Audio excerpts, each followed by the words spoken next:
Welcome back to the What's Up With That video series, where I explain to you guys what's up with all these things that is happening to you, both in your eating disorder, doing restriction, and doing recovery from a restrictive eating disorder. I'm really excited to dive into today's topic in regards to mental hunger. So let's just get the show on the road. I'm curious if you guys have heard of the Minnesota starvation experiment. If so, can you please say yes down below in the comment section? This is something that is commonly talked about in the eating disorder recovery field because the results are very fascinating and really interesting in terms of how starvation affects the body and the mind. So the Minnesota starvation experiment was done by this guy named Ansel Keys, who wanted to study the effect of starvation on mind and body. So this was in like 1940s, and he took around 36 healthy young men. And they were all eating sort of average 3,200 calories a day, and he decided that he was going to slash that calories in half. So if you want to do the math, that's about 1,600 calories a day, which, let me just like plug in here, that's sort of what we hear is that like healthy weight loss number, right? Like eat, 1,200 even it can go down to 1,200 calories a day, 1,500, 1,600. This is sort of what we hear in terms of like what you should be doing for weight loss. Talking about all those like Instagram accounts that we see, okay?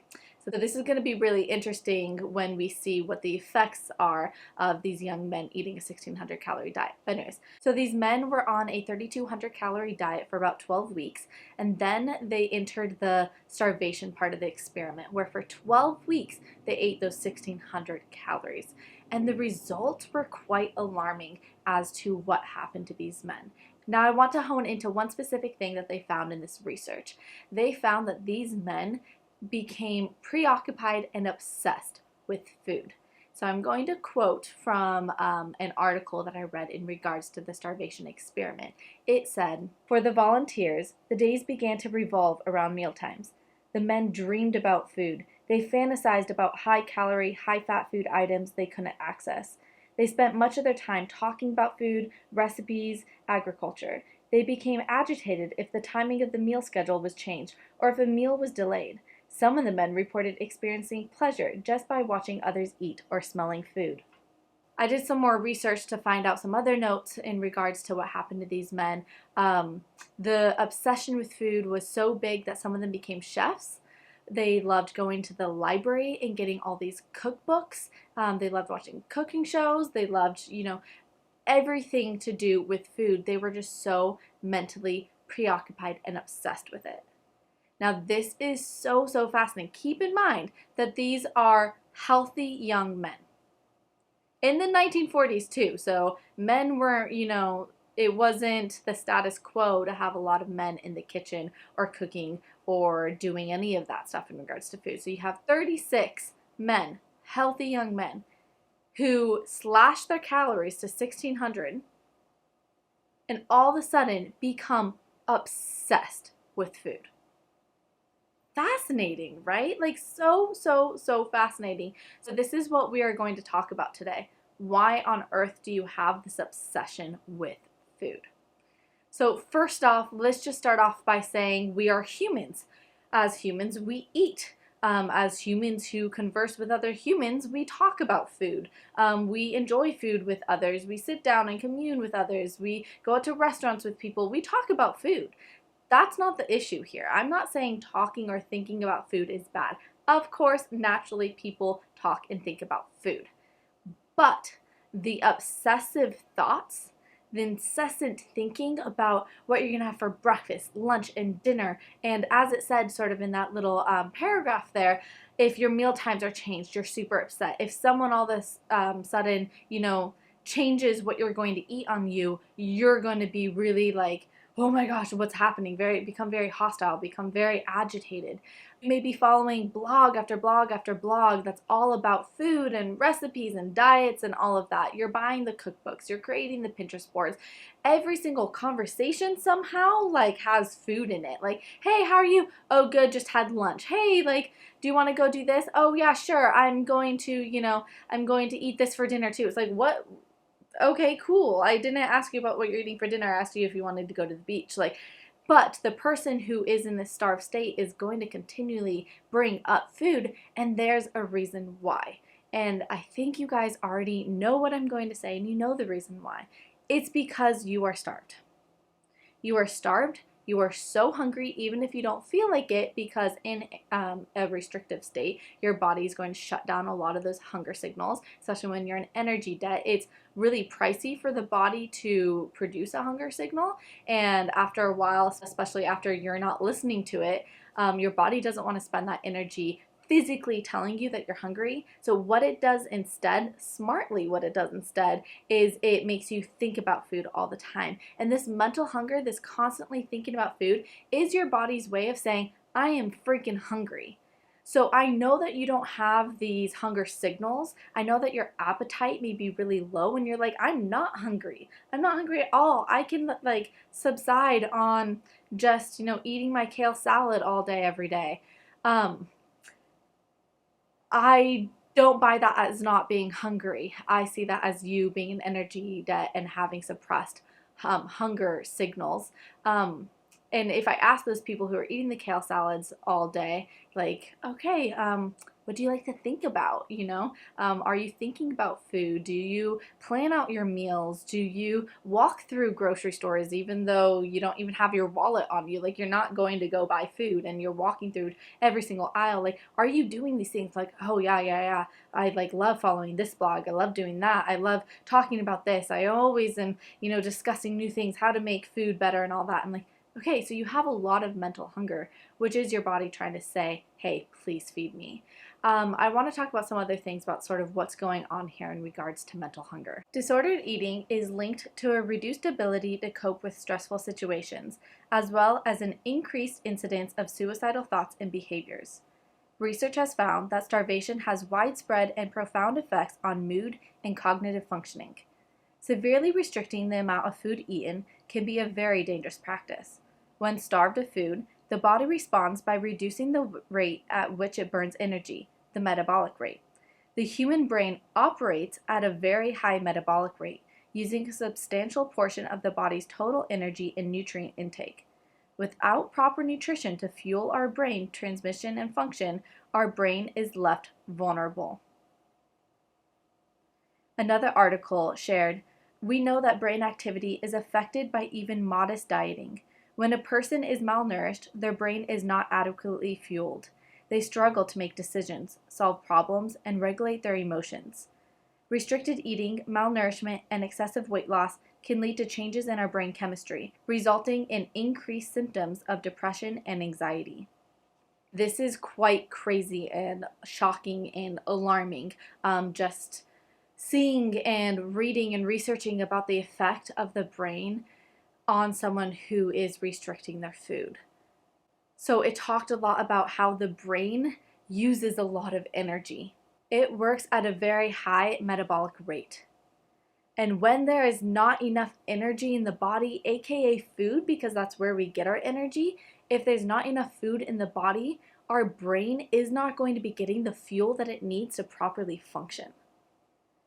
This explains so much in eating disorder behavior and in eating disorder emotions and the anxiety you feel and the lack of being able to think about other things. Like, this explains a lot. And it really just shows you how important food is to the body. We are not a mechanical, non-changing, inanimate object. We are these alive organisms that are constantly evolving and changing and growing and dying and growing and dying, and we need food to do this. And if we don't have food, we're going to be running into issues. And I think we think a lot about issues like, I'm not going to have my period, I'm going to be infertile, I'm going to have bone loss. But hearing about the brain and how starvation affects the brain is like, whoa. I don't know about for you guys, but it sort of makes it a little bit more real. Again, I'm going to read here from some experts in regards to what is happening to the brain during starvation. So this article was showcasing some of the negative effects of starvation on the brain. Research has found that eating disorders may cause disruptions in neurotransmitter behavior. Neurotransmitters are chemicals that transmit signals from one nerve to another. An increased risk for adolescents to develop neurological symptoms in early adulthood. Parts of the brain undergo structural changes and abnormal activity during anorexic states. Reduced heart rate, which could deprive the brain of oxygen. Nerve-related conditions, including seizures, disordered thinking, and numbness or odd nerve sensations in the hands or feet. A weakened response in the brain regions that are part of the reward circuitry. A shrinking in the overall size of the brain, including both gray and white matter. An adverse effect on the emotional centers of the brain, which may lead to depression, irritability, and isolation. Difficulty thinking, switching tasks, and setting priorities. Another thing that I remember learning about when I was taking my physical and anatomy classes in university was the effect of starvation on the myelin sheath. So myelin is the thing that wraps around the neurons to help them wire faster. And the myelin is like 70 to 85% made out of lipids, which is fats. So if you are consuming a very, very restrictive low-fat diet, if you're not getting enough food into your body, you'll actually start wearing down those myelin and sheath. AKA, your neurons are not going to be able to fire quickly. Now it's going to go slower, right? And this is huge, you guys. This is why people with eating disorders have an increased risk for neurodegenerative diseases like Alzheimer's, Parkinson's disease, MS, and all of things like that. Like, this is really, really scary. I personally have dealt with a lot of brain damage from my anorexic years. I still struggle a lot with forming sentences. There's times when I'm talking with people and I'm like thinking in my head, like, think. Like, what is the word? What is the word? What is the word? And it's really, really hard, and it's really, really upsetting to me that I allowed myself to starve for so many years just for the sake of having six-pack abs so that I could now be here and struggling to formulate a sentence, or really struggling with my writing. It's not worth it. It's not worth it at all. 11 years. I restricted myself for 11 years, doing the most critical brain development time from the age of like 13 to 20 something. That's the years that I restricted myself. That's the years that many people go through eating disorders and restrict themselves. That is the time where your body's supposed to be really growing and the brain's developing. And when you are not feeding your brain enough food, because your brain needs food, you're going to be running into a lot of issues. And brain stuff is not something to be messing around with. Now, there is some good news and bad news here. Now, the good news is that studies have shown that you can build back your brain or reverse some of this damage. The bad side is you can't completely, what's the word? You can't undo the starvation that you did and the things that have happened to your brain. You can now start to eat and start reversing some of that, but you're never going to get back, or I'm never going to, go back to my brain at 14 years old and then go through that growth period of like my teens, right? I don't get that anymore. I don't have that time. I can't get that time back. So my brain has definitely improved through this whole recovery journey and now being recovered. I see a dramatic improvement in my ability to speak, my ability to write, my ability to think. I obviously am not dealing with mental hunger and stuff anymore, so that helps a lot. I can think about other things. My brain's not so preoccupied about just like food and body and weight and all of that. So a lot of that sort of stress and that pressure on my brain is gone just because I'm not in this, malnourished state anymore. But that doesn't mean everything's normal. And this sadly has actually really affected my career choices. I wanted to, do so many things with my life. Like, I could have gone and become an attorney, I could have become a lawyer, I could have gone to medical school, I could have done all these things, except for the fact that I couldn't, because it's really hard for me to spell. And you guys probably have seen this on my like Instagram post and on, you know, my blog and all of that. I have a lot of typos, and I have Grammarly on my computer, and I try and catch them all, but my brain doesn't work as it should. And so I make a lot of faults. I mess up on my spelling. I mess up with my words like all the time. All the time. It's like really hot in here, by the way. It's like 90 degrees today. I'm trying to think if there's anything else I wanted to say in regards to this topic. Oh, okay, so yes. So let's finish up with the Minnesota starvation experiment here. Once the guys started refeeding themselves, right? They started eating more normal portions of food. This preoccupation and obsession with food went away. And we see this time and time again in people's recovery. They're obsessed with food. This is their whole life is about exercising and eating clean and doing all of this and that and whatever. And then they go through recovery, and all of a sudden they're on this beautiful new path of doing something that has absolutely nothing to do with food and body and all that. You'll start noticing, you know, if you're going through recovery, that all of a sudden you don't feel the need to like interject how much you ate of ice cream last night to your friends randomly in the middle of a conversation about global warming.